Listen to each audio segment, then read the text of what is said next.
To always get the latest Game Tea, do not forget to follow us on social media. You can find us on Facebook at The Game Tea Podcast, and you can find us on Twitter at Game Tea Podcast X. We post memes, gaming news, retweet friends of the pod, and of course let you know when new episodes are available for your listening pleasure. Links are all available in the description of this episode, so check them out after the show, and thank you so much for listening to the Game Tea Podcast.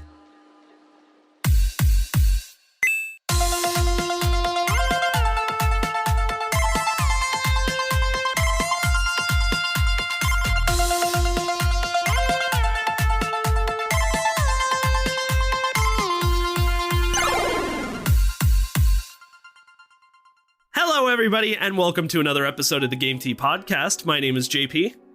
I'm Peaches. And I'm Czar. Fellas, have I told you about my PlayStation 5?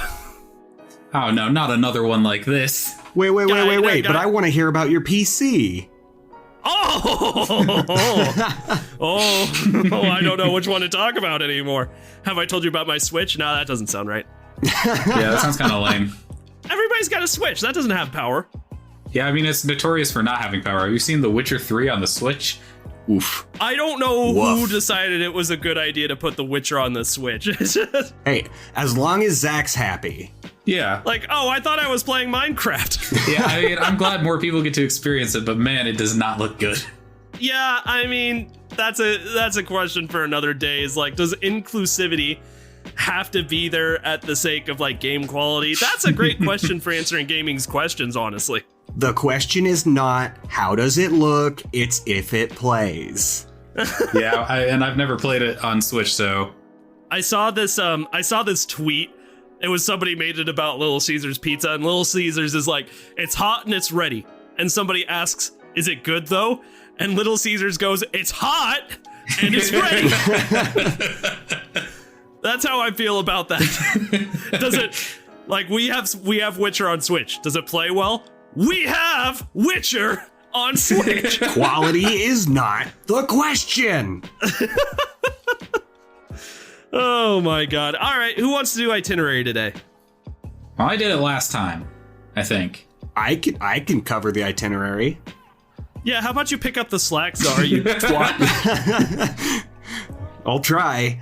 All right, so first on the podcast, we are talking about Harry Potter being more inclusive, Valheim is going big, and shocker, spoiler alert, surprise, E3 live event is canceled.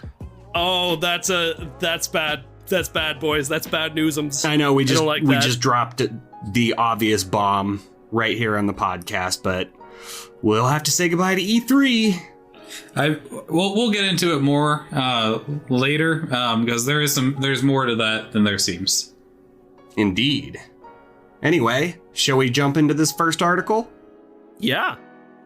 Let's do it. So I think this one belongs to me. Yeah, you said you had some hot takes before.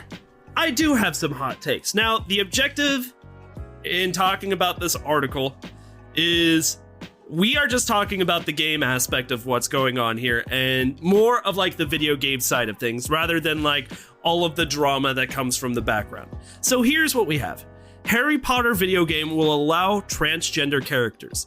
This article is coming to us from Jason Schreier over at Bloomberg.com. So straight from the article, the next Harry Potter video game will allow players to customize their character's voice, body type, and gender placement for the school dormitories, taking a stride towards inclusivity after several recent controversies stemming from comments by series creators J.K. Rowling that were seen as transphobic. Hogwarts Legacy is scheduled for 2022 release from publisher Warner Bros. Interactive Entertainment Inc. and developer Avalanche Software. When players start up the game, they will be able to create a character that has a masculine or feminine voice, no matter what their bodies look like, according to people familiar with the game's development. The people requested anonymity because they weren't authorized to speak to the press. Okay. So I remember when Cyberpunk first came out, and, you know, they were kind of boasting about their transgender inclusion. And truth be told, a lot of people within the transgender and the rest of the LGBTQ community kind of saw them more as like negative connotations of being transgender rather than positive, or rather than positive representation. If you play the game a little bit, I think that some of the representation is actually pretty good. Like, Peaches, what's the name of the girl who does the racing in Cyberpunk? All of her missions. Is it Elizabeth? Oh, I know who you're talking about. Oh my gosh. I would have to. I know who you're talking. And then she gives you your truck when you finish the whole thing. I know who you're talking about, but I think the issue wasn't necessarily with like the specific characters, but like some of the advertisements you saw when like you're seeing trans people, it's these images from advertisements where it's like super outdated images of trans people where like, it's a female body and then like you can just see a huge like dick bulge. And exactly. And it's like over sexualized, right? It's like, that's part of the problem, is it like leaves the sense of like promiscuity within the transgender community that's just not always there. It's funnily enough, I've actually read up a lot about a lot of these topics in my research through my graduate program. So like I understand a little bit like what's kind of going on here and how even from their side, they're like, hey, this is representation and therefore it's good, right? They don't understand that just because there's representation doesn't mean that it's good representation. Yeah. Okay. So just to catch Czar up. So in Harry Potter, you can make like a male character and they're a witch, or a female character and they're a wizard? Essentially, yeah. Got it. And Cyberpunk kind of had the same deal with like at the beginning of the game, you can make like a more masculine or more feminine body, but that doesn't necessarily dictate gender because you have other options as far as like the voice and like obviously the size of your genitalia was a huge thing that Cyberpunk was boasting. Ooh. And yeah, so things like that. And it seems like this Harry Potter game is trying to kind of go for the same idea. And obviously, the weird part about that is J.K. Rowling is kind of a controversial figure in all of this, right? Kind of. Like, just a little. Yeah, she's extremely controversial. I know. You're right. But yeah, that's like kind of the genesis of the issues here is it's like, okay, that's fantastic with the Harry Potter game, but J.K. Rowling has just said 100% trifling shit about these communities in this game, so what's the representation going to be like? Well, the reason why I brought up Cyberpunk is because I actually think that like with moments like at the beginning of the game or like the transgender story of that woman that you do the car missions with, it could actually be pretty decent. How do you guys feel about transgender representation in video games? I think it's awesome.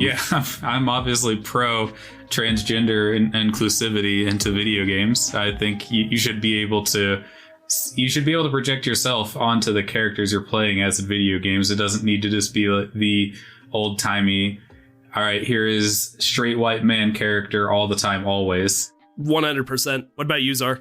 The way I see it is, from a business standpoint, the more people that can feel comfortable with the character that they create in like their image, the more people are going to buy this game.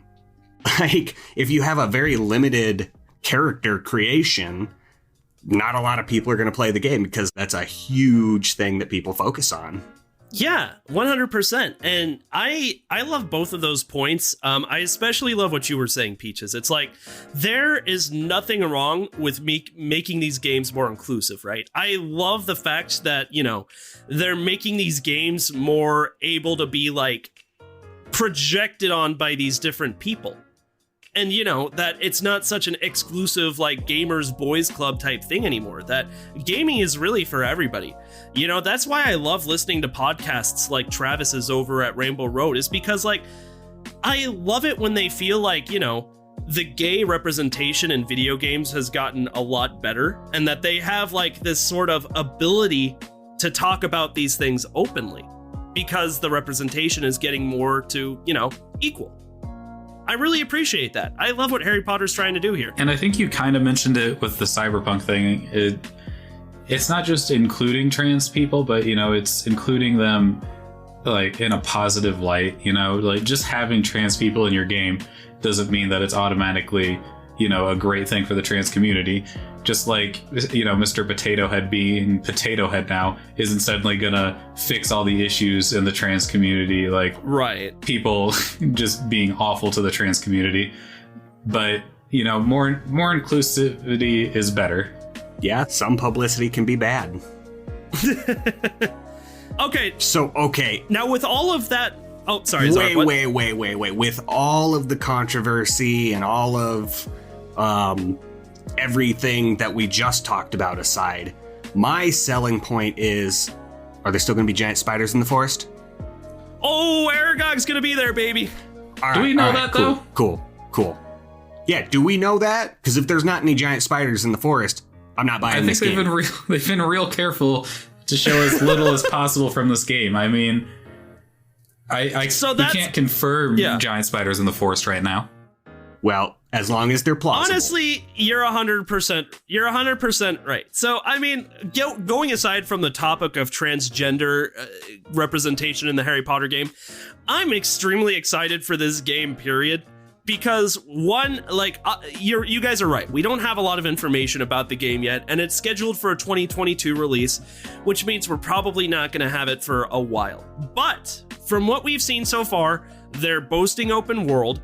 They're boasting a pretty true experience to some of what you can do in Hogwarts, and I'm assuming that means going into the forest and seeing their giant spiders array of characters. Yeah, giant spiders and centaurs.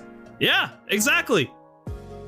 I want to see it all. I want to see Dementors. I want to go to Ollivanders and pick out my wand. I want to drink butter beer. Oh my god, I want some of that butter beer so bad. They have some down at the Harry Potter world. Yeah, but apparently it's not that good in real life. I don't know, maybe. You shut your mouth. You shut your whore mouth. Let me believe. Just let me believe. Real quick, you guys think they're going to have a South Park-esque problem and I'm sure they're already past this, but you remember when the South Park game was coming out and the creators of the South Park were asking, was it Trey Parker and Matt Stone? Yeah, that's the creators. Yeah, they were asking, I was like, all right, so what's the layout of South Park? And they were like, oh, I don't know. It's just all right, we need to go to Kyle's house, cut to Kyle's house. We need to go to Cartman's house, cut to Cartman's house. So I wonder if there's any of that kind of issue with Hogwarts, because there is a lot of you don't really see the interior of Hogwarts and how to get up from one place to the next. It's a lot of all right, they're going up the stairs now and they kind of just ended up where they needed to be, or cut to they're in the hallway and they're heading towards the big lunch hall or food hall. Okay, so I can't believe I'm about to be that guy that says this. That's only if you watch the movies. The books are better. Yes, I said it. Where's my medal? I mean, if you're doing it for the meme, I've read all the books too, but I don't recall them mentioning floor plans for Hogwarts in there. The Marauders map was featured. Marauders map, yeah? Huh? Marauders map is some of it, but that's hardly the whole thing. But don't you see that that's the value of this video game? It's because you're right. We don't... Hogwarts seems huge and magical and full of secrets and amazing cool stuff, but we never get to see any of that because we're focused on Harry's bullshit all the time. I mean, it's true. Kind of like with the Star Wars universe, get away from the Skywalker family and you got a lot of cool shit around you. Precisely. My only point was, I wonder if they've had to have that issue in development, but I am excited to see, the entirety of Hogwarts. Okay. I want to go into the bathroom with Moaning Myrtle. Why do you want to do that, JP? Yeah, why? Why don't you mind your business? That kind of leads me, not the Moaning Myrtle thing, but my final question that could lead to a hot take. Have we had a good Harry Potter game in the past? I mean, have you seen those caps of Hagrid, from PS2? From the PS2 game? Yeah. So that's the last one I played. Yes. Yeah. I remember that. I played that for the original Xbox. I remember that game. I mean, I think there were a couple. The later ones I don't remember being good. At the earlier Harry Potter games, I remember being good. Yeah, I think I had Chamber of Secrets and then like Quidditch World Cup on my old PC on like a CD-ROM. I'm pretty sure the Quidditch World Cup one was supposed to be bad, but like the earlier, I think like Sorcerer's Stone, Chamber of Secrets, and... Chamber of Secrets was frustrating with the stealth aspect. I'll say that. I was pretty bad at it, but it might have been because I was a dumb idiot kid. That's fair. You could have just stopped at dumb idiot. I'm still a dumb idiot, but, you know, back then I was a just dumb older idiot and a kid. I'm done with Harry Potter. Extremely excited for this game. Can't wait to get more news about it. And Czar, this is a PS5 game, Czar. I think I didn't hear him say anything about this coming to the Xbox. Oh, it's not coming to the Xbox? Why did I even care? Anyway, Czar, you gotta stop being salty. All right, you're being a salty McSalterton right now. Just admit you want this game. Just admit you want this game. I'll stop being salty when Xbox does something good. Never! Never! All right. What do we got next? Well, next we got Valheim has now sold 5 million copies, boys. Woo! All right, Peaches, I am personally now going to give you the I Was Wrong song. Action. I was wrong. I was wrong. I was wrong. The I Was Wrong song.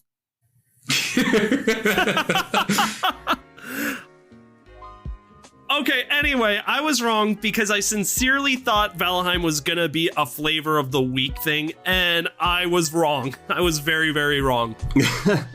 This is blowing up. All right, that's all I wanted to say. Your go. All right, so the article doesn't really matter because, I mean, you could look at the Steam charts and see this kind of stuff, but the article came from The Verge, and Nick says, the Steam sensation Valheim has sold 5 million copies in 1 month. That is absolutely insane, especially for an early access game that only has 5 people working on it. That's 1 million copies per developer working on this game. Quick maths, boys. Did you say shit. 5 people? 5 people. Oh my god, I didn't know that. That's wild. Talk about striking gold. Yeah, this game is incredible. I got a lot of playtime out of it, and now I'm just waiting for them to add content, because once you beat the game, unless you're the kind of person that likes to just kind of keep going and building stuff, you kind of hit a brick wall with where they're at right now. But I got a lot of hours before I beat everything, like all of the bosses that were in this game. And it is a lot of fun. And you can play with like up to 10 of your friends.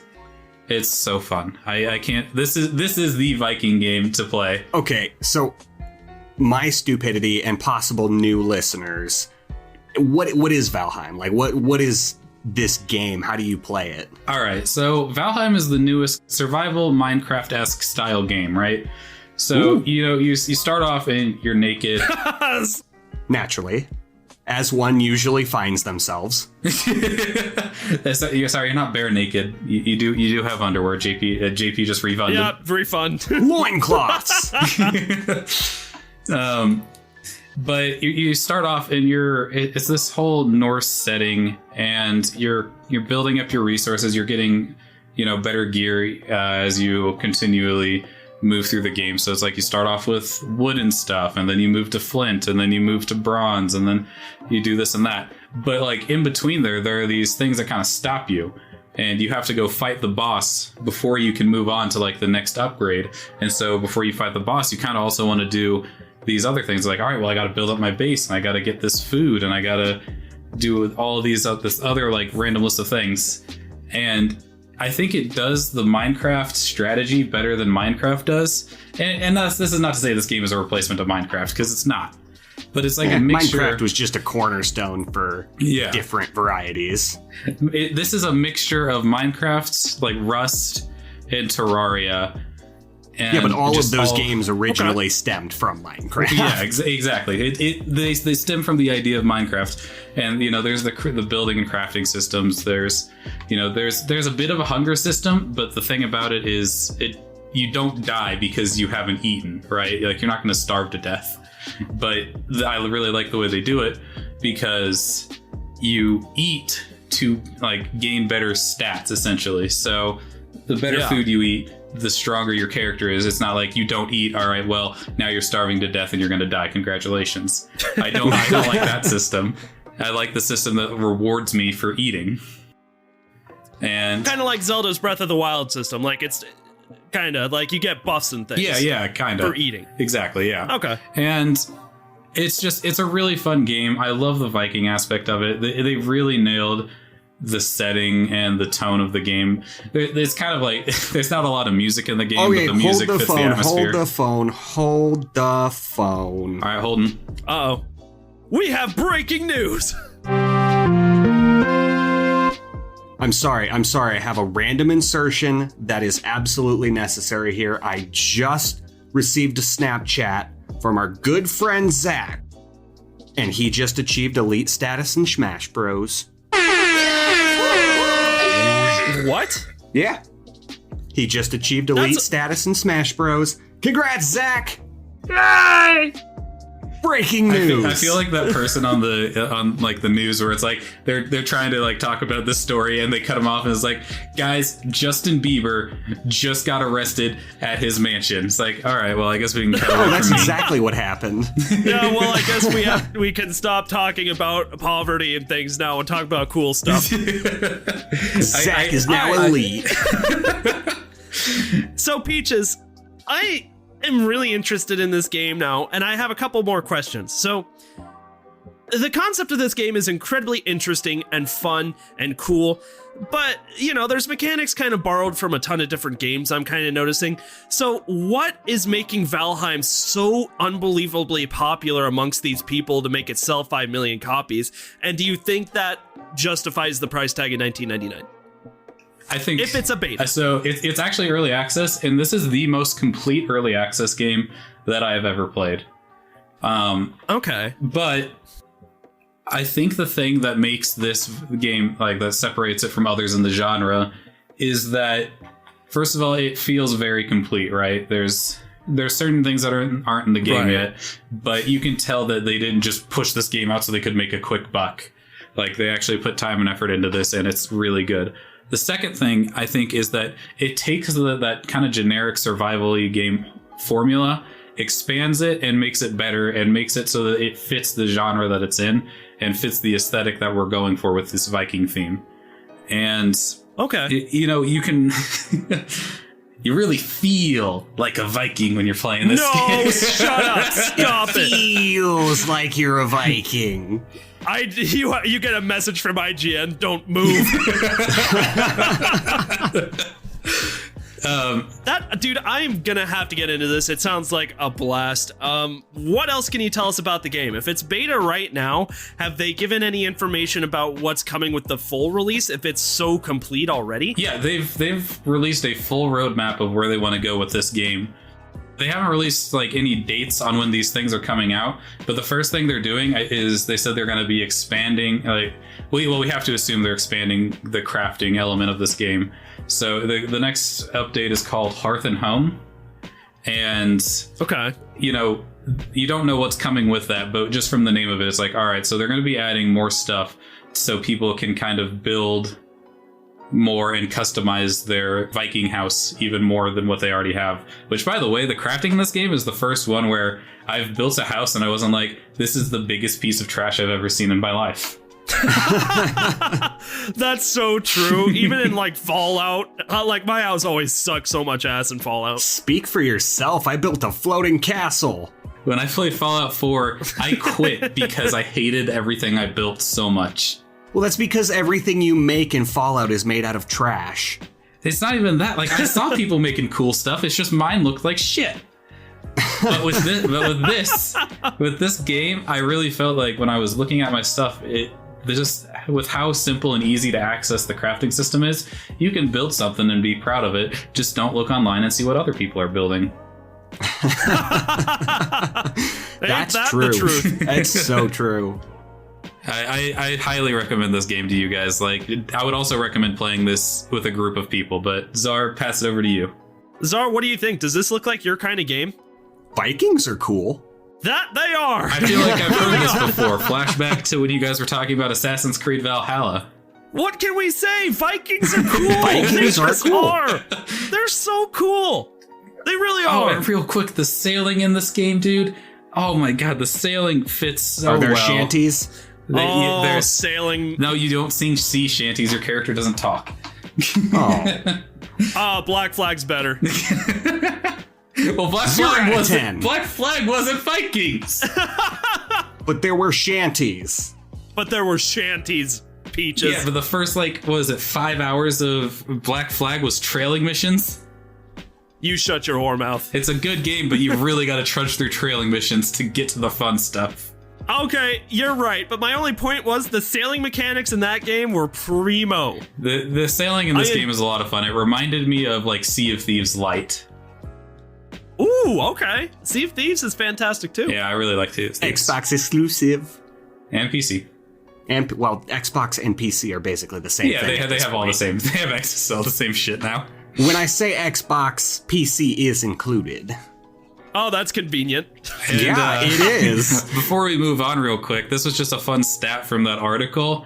Valheim has now had people spend more than 35 million hours watching Valheim and over 16,266 years playing Valheim in like overall combined game time from everybody playing. Shit. That's in 1 month. This game is taking off. I'm going to download this after this. 1 month, dude. So That's I'm nuts. psyched. Seriously, good for the developers, good for any streaming platform, recording platform. Holy shit, this is the next thing.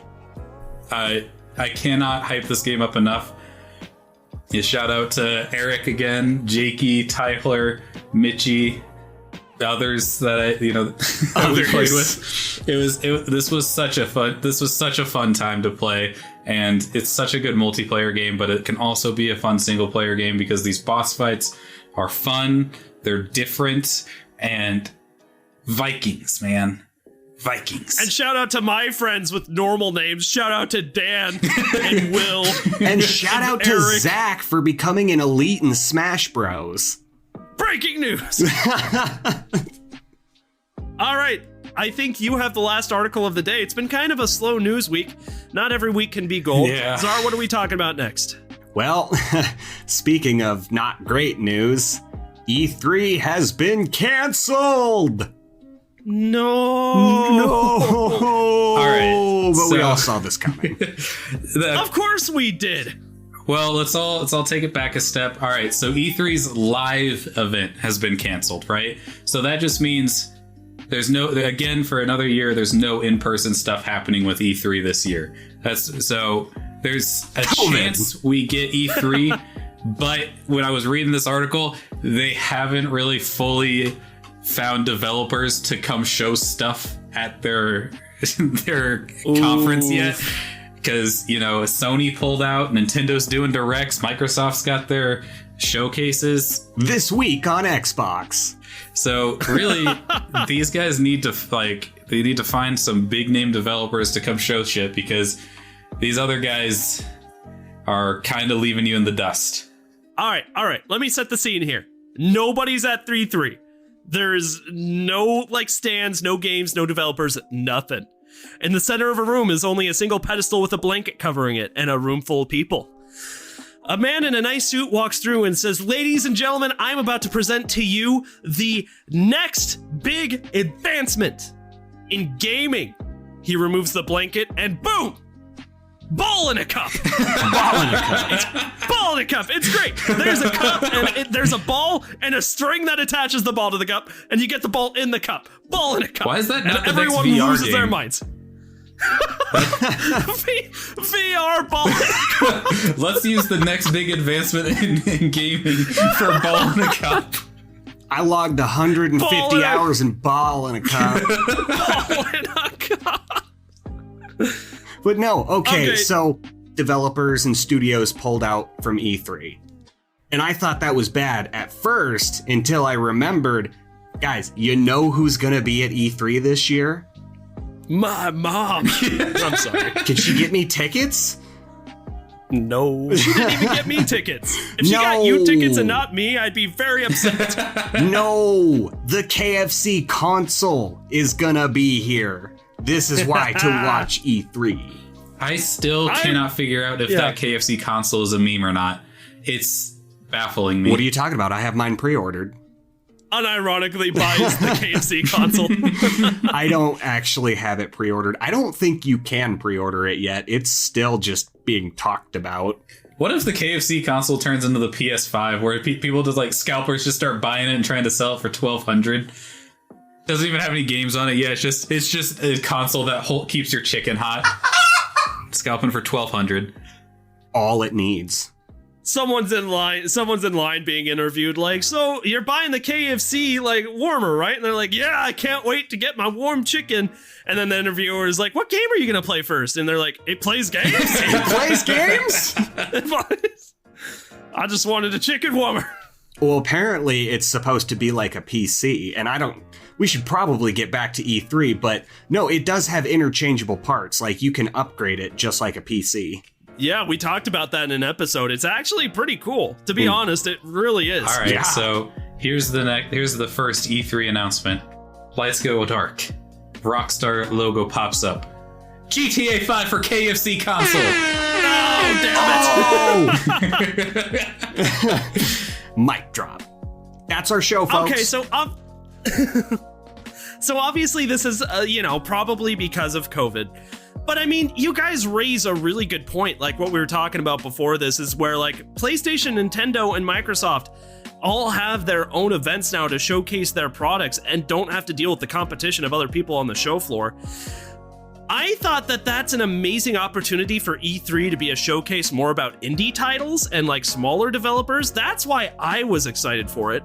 It brings up the question, what do you guys think the future of E3 is? Do you think we're going to continue to see it dwindle until it's not even there anymore? Or do you think there's opportunity to make it great again? Make E3 great again. Oh God, no. No. So here's where I think E3 is heading as it is right now. I think E3 is going to not be where you hear about and get excited about the next big consoles that are coming out. Like, I think, wasn't it like the 360 and the PS3? And maybe even the PS4 was the were biggest all E3 event. Yeah, they were all announced at E3, right? But instead, I think it is going to be a lot more game-centric. That was all the lunchroom could talk about. Yeah. So, like, I think...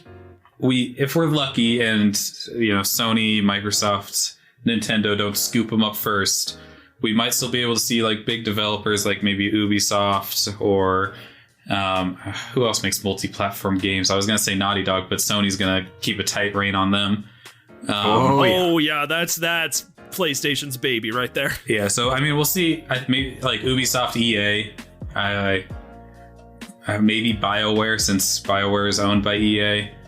We'll see these people who make games for multiple platforms, or like JP said, maybe we'll see some more indie games, maybe some like PC specific indie games. Become more the focal point of Great. We got E3, a third party development showcase because we got really excited for those for Nintendo.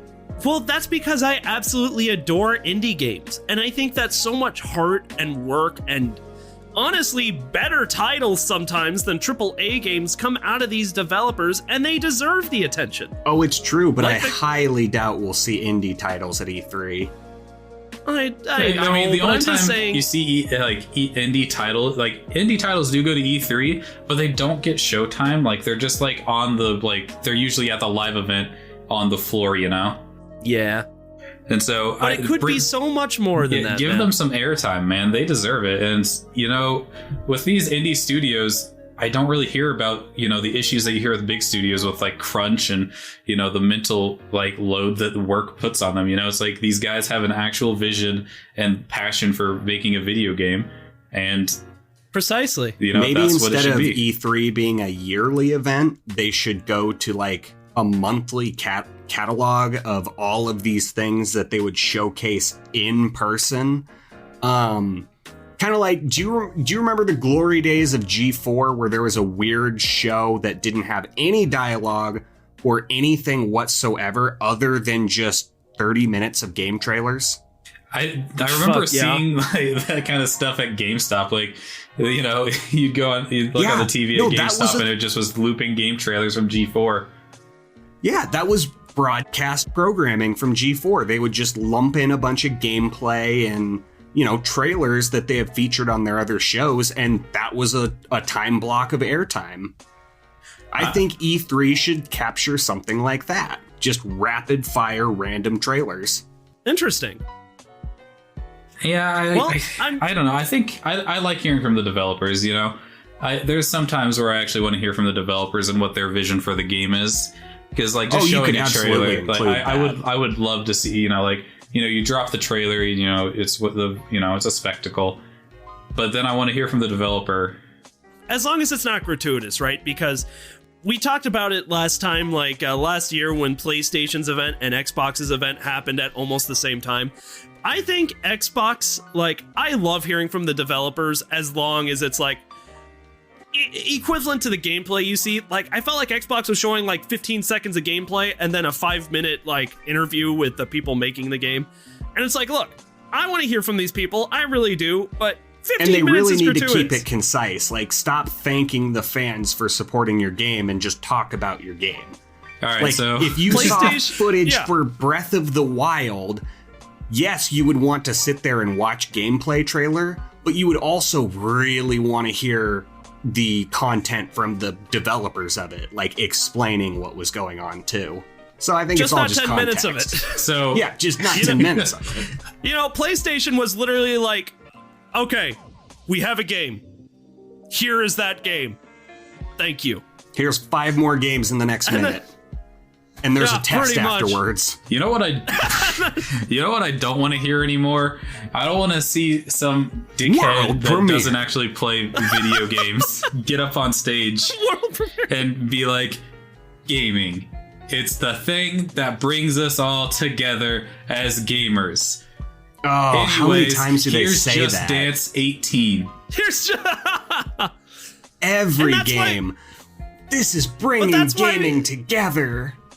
Yeah, that's why we really respect people like Phil Spencer, right? Because they bring authenticity to the table when they're talking about these games. Because he's not just there as some businessman that's like, gaming. Gaming. Like the aliens guy, just gaming. That is an old meme reference. Oh, but a classic. A classic indeed. That, you know, Peaches, you're absolutely right. It's so refreshing when people who actually play games like and love the game making process are the ones giving these presentations and not sleazy people. That's why my favorite moment of the Game Awards was watching the team from Among Us accept their award.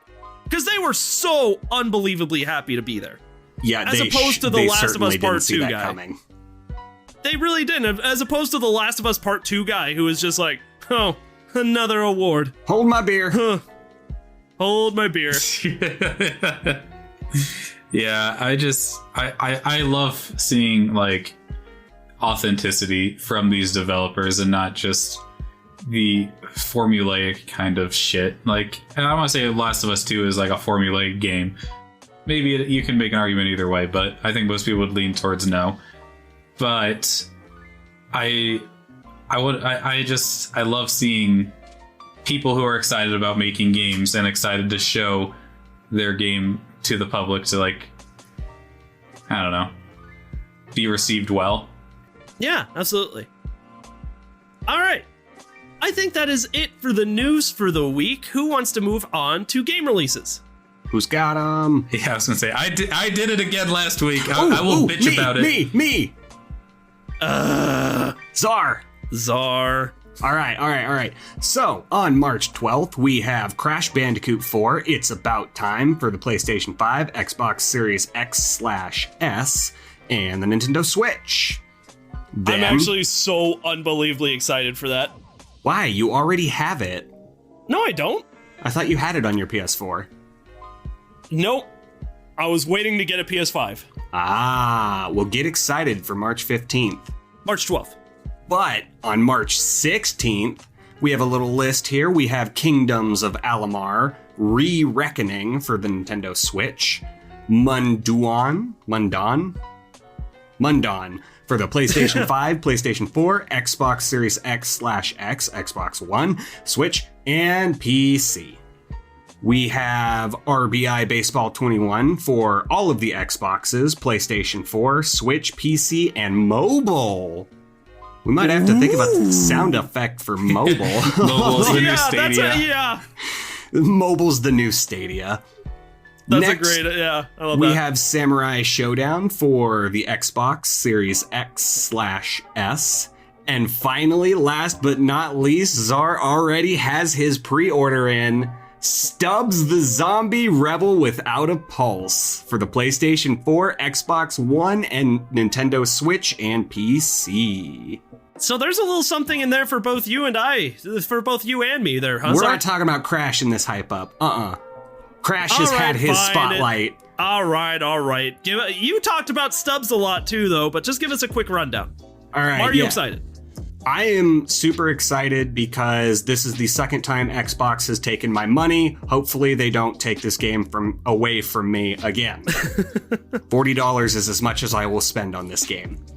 That's fair. Anywho, you play as Stubbs, who is obviously a zombie and basically just roams around a dystopian, or I guess utopian, futuristic city, munching on the brains, throwing his body parts at enemies, and, just kind of having a good time. It's a classic remake of a 2005 game. Don't expect a lot with graphics or, not clunky controls. But it is a hell of a lot of fun. Well, hey, I'm excited, man. I think I want to give this a try, too. Do it. I really do. And by that, what I mean is I'm going to come over to your place. Hell yeah. Like I said, I do already have it pre-ordered. In fact, it downloaded it onto my Xbox, and when I tried to click on it, Xbox was like, hold on. We know you want to play, but you gotta wait. But I don't wanna. I don't want to wait. Good news is, by the time this episode comes... Oh, wait, no, it still won't have come out. Damn it! It's just 10 more days. Oh. Maybe I'll freeze myself like Cartman. 10 more days from recording, but, shorter than that for when this episode releases. But who's counting? That's true. All right. Anything else you guys want to talk about before we get out of here for the day? Valheim, best game, don't at me. I have a quick hot take. Are you guys ready for this? Uh-oh. I beat the tutorial in Demon's Souls. Hey! I did it, boys. Hey! World star. That's how you know you've made it. I've actually heard that Demon's Souls is one of the easier Souls games, so... No, I heard Demon's Souls made Dark Souls look like My Little Pony.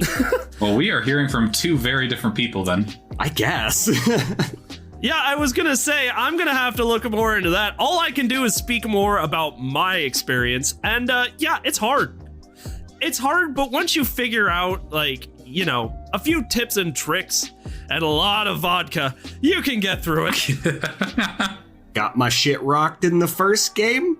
Never went back. Oh, dude, I couldn't even get... If that's a testament, I didn't even get past the tutorial in Dark Souls 3. I was like, this is unbelievably hard. I played Dark Souls 3. I got past, I think I got past the dog boss. Something of the Boreal Valley or something, and he's on all fours. Yeah. I got past him, and I was like, I don't know why I'm doing any of this. I don't know the story of this game, and I quit. Lols. And I quit. So I threw it on the ground. All right, boys, I think that is going to do it for this episode. So thank you all so much for joining us on another episode of the Game Tea Podcast, and we will see you in the next episode. You just got your Game Tea. Later. If you like what you heard today and you're looking for more ways to get your Game Tea fix, check us out on Patreon. With bronze, silver, and gold tiers starting at $2 a month, there are several incredible rewards you can receive for supporting the show, such as a follow from us on Twitter, access to a monthly Q&A session, an invitation to our private Discord server, and even bonus episodes of the podcast only accessible to patrons. Your donations will be used to make the show even better. The link to Patreon is in the description with our social media, so go check it out. Once again, thank you so much for listening to the Game Tea Podcast.